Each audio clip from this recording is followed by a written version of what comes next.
ତାକୁ ବଢ଼ିଆ ସମର୍ଥନ କରୁଛି ଆଉ ପାଣ୍ଡବ ବୋଲି ସମର୍ଥନ କରୁଛି ପାଣ୍ଡିଆନକୁ ଅପରାଧ ଛଡ଼କି ଆଏ ଶୁଣ ପାଣ୍ଡବ ମାନେ ନବୀନ ପଟ୍ଟନାୟକ ଯୁଧିଷ୍ଠିର ହେଇକି 9 ତାରିଖ ଦିନ ଷଷ୍ଠ ଥର ଓଡ଼ିଶାର ମୁଖ୍ୟମନ୍ତ୍ରୀ ଦାୟିତ୍ୱ ନେବେ। କାହିଁକି ନେବେ?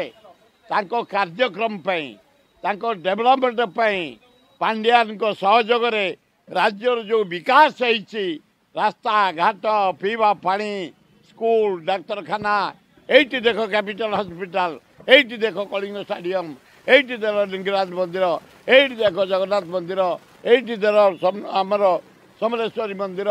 ଯୁଆଡ଼େ ଦେଖିବ ଲୋକଙ୍କ କାମ ହେଇଛି, ଲୋକ ଦେବେ। ସିଏ ବାଉଳି ହେଇଗଲେଣି। ତାଙ୍କ ମାନେ ଦେଖିଲେଣି ତାଙ୍କ ପୋଖରୀ କୁଆଡ଼େ ଶୁଖିଗଲାଣି, ପନ୍ଦ ଫନ୍ଦ ନଡ଼ ଫଡ଼ କୁଆଡ଼େ ଗଳି ପଡ଼ିଲାଣି। ଯାହାଙ୍କ କଥା କହୁଛୁ ମୁଁ ତାଙ୍କ ନାଁ ଧରେନି। ସେ ଘାବୁରେଇ ଗଲେଣି, ଦେଖିଲେଣି କ'ଣ ପୋଖରୀରେ ପାଣି ନାହିଁ, ପଦ୍ମ ଫୁଲ ନାହିଁ, ପଖଳା କୁଆଡ଼େ ଗଲାଣି, କେଶରାଟେ ଖାଲି ଢଳଢଳ ହେଉଛି, କେଉଁଦିନ ଗଳି ପଡ଼ିବ, ବାଉଳି ହେଲେଣି। ତେଣୁ ତାଙ୍କ ବିଷୟରେ ମୁଁ ଟିପ୍ପଣୀ ଦେବାକୁ ଚାହୁଁନି।